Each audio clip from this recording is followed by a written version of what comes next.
Hello friends, welcome back ಸನ್ YouTube channel. Friends, ಯಾರಲ್ಲಿ ಇವಾಗ paramedical annual exam ರಿಸಲ್ಟ್ಗಾಗಿ weight ಮಾಡ್ತಾ ಇದ್ರಿ ಅಂಥ ವಿದ್ಯಾರ್ಥಿಗಳಿಗೆ ನಿನ್ನೆ ಸಾಯಂಕಾಲ ಪ್ಯಾರಾಮೆಡಿಕಲ್ ಬೋರ್ಡ್ ಕಡೆಯಿಂದ ರಿಸಲ್ಟ್ನ ಅನೌನ್ಸ್ಮೆಂಟ್ ಮಾಡಿದ್ದಾರೆ. ಭಾಳಷ್ಟು ಜನ ಸ್ಟೂಡೆಂಟ್ಸು ಕಮೆಂಟ್ ಮಾಡ್ತಾ ಇದ್ರಿ, ಬ್ರದರ್ ನಾವು ಚೆನ್ನಾಗಿ ಎಕ್ಸಾಮ್ ಬರೆದ್ರು ನಮಗೆ ಫೇಲ್ ಮಾಡಿದ್ದಾರೆ, ನಾವು ಚೆನ್ನಾಗಿ ಪೇಪರ್ ಬರೆದ್ರು ಕೂಡ ನಮಗೆ ಕಮ್ಮಿ ಮಾರ್ಕ್ಸ್ ಕೊಟ್ಟಿದ್ದಾರೆ, ರಿವ್ಯಾಲ್ಯೂಯೇಷನ್ ಡೇಟ್ ಯಾವಾಗ ಕೊಡ್ತಾರೆ, ನಾವು ರಿವ್ಯಾಲ್ಯೂಯೇಷನ್ ಆಗಬೇಕಂತ ಭಾಳಷ್ಟು ಜನ ಕೇಳ್ತಾ ಇದ್ರಿ. ಅದಕ್ಕೆ ನಿಮಗೆ ವಿಡಿಯೋ ಮುಖಾಂತರ ಸಂಪೂರ್ಣವಾಗಿ ತಿಳಿಸ್ಕೊಡ್ತೀನಿ.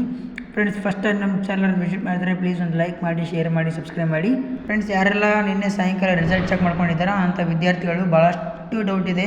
ಚೆನ್ನಾಗಿ ಬರೆದರೂ ಕೂಡ ನಮಗೆ ಕಮ್ಮಿ ಮಾರ್ಕ್ಸ್ ಕೊಟ್ಟಿದ್ದಾರೆ. 80 ಅಬೋವ್ ಬರೋ ಮಾರ್ಕ್ಸಲ್ಲಿ ಬರೀ 60, 50 ಕೊಟ್ಟಿದ್ದಾರೆ.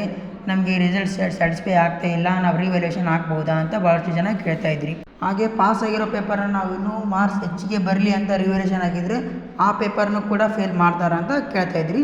ಫ್ರೆಂಡ್ಸ್, ಯಾರಲ್ಲಿ ಇವಾಗ ರಿವ್ಯಾಲ್ಯೂಯೇಷನ್ ಆಗ್ತೀರಾ ಅಂಥ ವಿದ್ಯಾರ್ಥಿಗಳು ಒಂದು ಸಾರಿ ನಿಮ್ಮ ಪೇಪರ್ನ ನೋಡ್ಕೊಳ್ಳಿ. ಮಾರ್ಕ್ಸ್ ಬರುತ್ತೆ ಅಂತಂದರೆ ಮಾತ್ರ ನೀವು ರಿವ್ಯಾಲ್ಯೂಯೇಷನ್ ಹಾಕಿ. ಸುಮ್ಮನೆ ರಿವ್ಯಾಲ್ಯೂಯೇಷನ್ ಹಾಕಿ ನಿಮ್ಮ ದುಡ್ಡನ್ನ ವೇಸ್ಟ್ ಮಾಡ್ಕೊಳಕ್ಕೆ ಹೋಗಬೇಡಿ. ಇಲ್ಲ, ನನಗೆ ಮಾರ್ಕ್ಸ್ ಬಂದೇ ಬರಬೇಕು, ನಾನು ಬರೆದಿದ್ದೀನಿ, ನಾನು 80 ಅಬೋವ್ ಬರೆದಿದ್ದೀನಿ, ನನಗೆ ಓನ್ಲಿ 60 ಕೊಟ್ಟಿದ್ದಾರೆ, ನಾನು ರಿವ್ಯಾಲ್ಯೂಯೇಷನ್ ಹಾಕಿದರೆ ನನಗೆ ಮಾರ್ಕ್ಸ್ ಬಂದೇ ಬರುತ್ತಂದರೆ ನೀವು ರಿವ್ಯಾಲ್ಯೂಯೇಷನ್ ಹಾಕಿ. ನಿಮಗೆ ರಿವ್ಯಾಲ್ಯೂಯೇಷನಲ್ಲಿ ಕರೆಕ್ಟಾಗಿ ಚೆಕ್ ಮಾಡಿ ನಿಮಗೆ ರಿವ್ಯಾಲ್ಯೂಯೇಷನ್ ರಿಸಲ್ಟ್ ಕೊಡಬೇಕಾದ್ರೆ ನಿಮ್ಮ ಪೇಪರ್ಗೆ ಏನಾದರೂ ಮಾರ್ಕ್ಸ್ ಬರೋಂಗಿತ್ತಂದರೆ ಕೊಡ್ತಾರೆ. ಇಲ್ಲ ಅಂತಂದರೆ ಫಸ್ಟ್ ಬಂದಿರೋ ರಿಸಲ್ಟಲ್ಲಿ ಎಷ್ಟಿರುತ್ತೆ ಮಾರ್ಕ್ಸು ಅಷ್ಟೇ ನಿಮಗೆ ಒಳ್ಳೆ ರಿಸಲ್ಟಲ್ಲಿ ಪಬ್ಲಿಷ್ ಮಾಡ್ತಾರೆ. ಮತ್ತು ರಿವ್ಯಾಲ್ಯೂಯೇಷನ್ ಹಾಕಿದರೆ ಫೇಲ್ ಮಾಡ್ತಾರೆ ಅಂತ ಭಯ ಪಡ್ಕೊಳಕ್ಕೆ ಹೋಗಬೇಡಿ, ನಿಮ್ಮ ಪೇಪರ್ನ ಫೇಲ್ ಮಾಡಲ್ಲ. ಹಾಗೆ ಇನ್ನೊಂದು, ಪೇಪರ್ ಚೆನ್ನಾಗಿ ಬರೆದು ಫೇಲ್ ಆಗಿರೋ ವಿದ್ಯಾರ್ಥಿಗಳು ನಾವು ರಿವ್ಯಾಲ್ಯೂಯೇಷನ್ ಹಾಕ್ತೀನಿ ಅಂತ ಅಂದ್ಕೊಂಡ್ರೆ ನೀವು ಫಸ್ಟು ನಿಮ್ಮ ರಿಸಲ್ಟನ್ನು ನೋಡ್ಕೊಳ್ಳಿ. ನಿಮಗೆ ರಿಸಲ್ಟ್ ಎಷ್ಟು ಕೊಟ್ಟಿದ್ದಾರೆ ಎಷ್ಟಿಲ್ಲ ಅಂತ ಕರೆಕ್ಟಾಗಿ ನೋಡ್ಕೊಳ್ಳಿ ನಿಮ್ಮ ರಿಸಲ್ಟ್ ಶೀಟಲ್ಲಿ.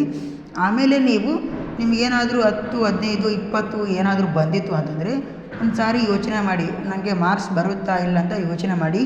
ಅಕಸ್ಮಾತ್ ನಿಮಗೇನಾದರೂ ಮಾರ್ಕ್ಸು ಎಲ್ಲೆಲ್ಲಿ ಕಟ್ ಮಾಡಿದ್ದಾರೆ, ಎಲ್ಲೆಲ್ಲಿ ಮಾರ್ಕ್ಸ್ ತೆಗೆದಿದ್ದಾರೆ, ಎಲ್ಲೆಲ್ಲಿ ನನಗೆ ಮಾರ್ಕ್ಸ್ ಕೊಡಬೇಕು ಅಂತ ನಿಮಗೇನಾದರೂ ಗೊತ್ತಿದ್ದಿಲ್ಲ ಅಂದರೆ ನೀವು ಫಸ್ಟು ಫೋಟೋ ಕಾಪಿಗೆ ಅಪ್ಲೈ ಮಾಡಿ ನಿಮ್ಮ ಪೇಪರ್ನ ತರಿಸ್ಕೊಂಡು ಒಂದು ಸಾರಿ ಕರೆಕ್ಟಾಗಿ ನೋಡ್ಕೊಳ್ಳಿ. ನನಗೆ ಮಾರ್ಕ್ಸ್ ಎಲ್ಲಿ ಕೊಡಬೇಕು, ಎಲ್ಲಿ ಕಟ್ ಮಾಡಿದ್ದಾರೆ ಅಂತ ನೋಡ್ಕೊಳ್ಳಿ.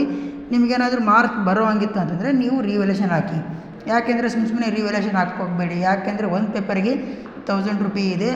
ಅದಕ್ಕೆ ರಿವ್ಯಾಲ್ಯೂಯೇಷನ್ ಆಗೋಕ್ಕಿಂತ ಮುಂಚೆ ಒಂದು ಸಾರಿ ನೋಡ್ಕೊಳ್ಳಿ. ಅಕಸ್ಮಾತ್ ನಿಮಗೇನಾದರೂ ರಿವ್ಯಾಲ್ಯೂಯೇಷನ್ ಹಾಕಿದರೂ ಕೂಡ ನಿಮ್ಮದು ರಿಸಲ್ಟ್ ಫೇಲ್ ಅಂತ ಬಂದರೆ ನಿಮ್ಮದೇ ದುಡ್ಡು ವೇಸ್ಟ್ ಆಗುತ್ತೆ. ಅದಕ್ಕೆ ಇನ್ನೊಂದು ಚಾನ್ಸ್ ಇರುತ್ತೆ ಸಪ್ಲಿಮೆಂಟ್ರಿಲಿ. ಆವಾಗಾದರೂ ನೀವು ನಿಮ್ಮ ಪೇಪರ್ನ ನೀವು ಚೆನ್ನಾಗಿ ಓದ್ಕೊಂಡು ಪೇಪರ್ನ ತಗೋಬೋದು. ಸುಮ್ಮನೆ ಇವಾಗ ರಿವ್ಯಾಲ್ಯೂಯೇಷನ್ ಮಾರ್ಕ್ಸ್ ಬಂದಿಲ್ಲ ಅಂದರೂ ಸುಮ್ಮನೆ ರಿವ್ಯಾಲ್ಯೂಯೇಷನ್ ಹಾಕಿದರೆ ನಿಮ್ಮದೇ ದುಡ್ಡು ವೇಸ್ಟ್ ಆಗುತ್ತೆ. ನೋಡಿ, ರಿವ್ಯಾಲ್ಯೂಯೇಷನ್ ಆಗೋಕ್ಕಿಂತ ಮುಂಚೆ ಒಂದು ಸಾರಿ ನೋಡಿಕೊಂಡು ಕರೆಕ್ಟಾಗಿ ಯೋಚನೆ ಮಾಡಿ ಪೇಪರ್ ತರಿಸ್ಕೊಂಡು ಚೆನ್ನಾಗಿ ನೋಡಿಕೊಂಡು ಮಾರ್ಕ್ಸ್ ಬರುತ್ತೆ ಅಂದರೆ ಮಾತ್ರ ರಿವ್ಯಾಲ್ಯೂಯೇಷನ್ ಹಾಕಿ. ರಿವ್ಯಾಲ್ಯೂಯೇಷನ್ ಡೇಟ್ನ ನೋಟಿಫಿಕೇಷನ್ ಕೊಡ್ತಾರೆ. ನಾಳೆ ಇಲ್ಲ ಅಂತಂದ್ರೆ ನಾಡಿದ್ದು ಕೊಡ್ಬೋದು. ಅಕಸ್ಮಾತ್ ಏನಾದರೂ ಶನಿವಾರನೂ ಕೂಡ ಬಂದಿಲ್ಲ ಅಂತಂದರೆ ಸೋಮವಾರ ನಿಮಗೆ ರಿವ್ಯಾಲ್ಯೂಯೇಷನ್ ಡೇಟ್ನ ಪಬ್ಲಿಷ್ ಮಾಡ್ತಾರೆ. ಆವಾಗ ಯಾರೆಲ್ಲ ರಿವ್ಯಾಲ್ಯೂಯೇಷನ್ ಹಾಕ್ಬೇಕು ಅಂದ್ಕೊಂಡಿದ್ರೆ ಅಂಥ ವಿದ್ಯಾರ್ಥಿಗಳು ನೋಡಿಕೊಂಡು ನೀವು ರಿವ್ಯಾಲ್ಯೂಯೇಷನ್ ಹಾಕ್ಕೋಬೋದು. ಓಕೆ ಫ್ರೆಂಡ್ಸ್, ಈ ವಿಡಿಯೋ ನಿಮಗೆ ಯೂಸ್ಫುಲ್ ಆಗಿದೆ ಅಂದ್ಕೊಂಡಿದ್ದೀನಿ. ವಿಡಿಯೋ ಇಷ್ಟ ಆದರೆ ಒಂದು ಲೈಕ್ ಮಾಡಿ, ಶೇರ್ ಮಾಡಿ, ಸಬ್ಸ್ಕ್ರೈಬ್ ಮಾಡಿ.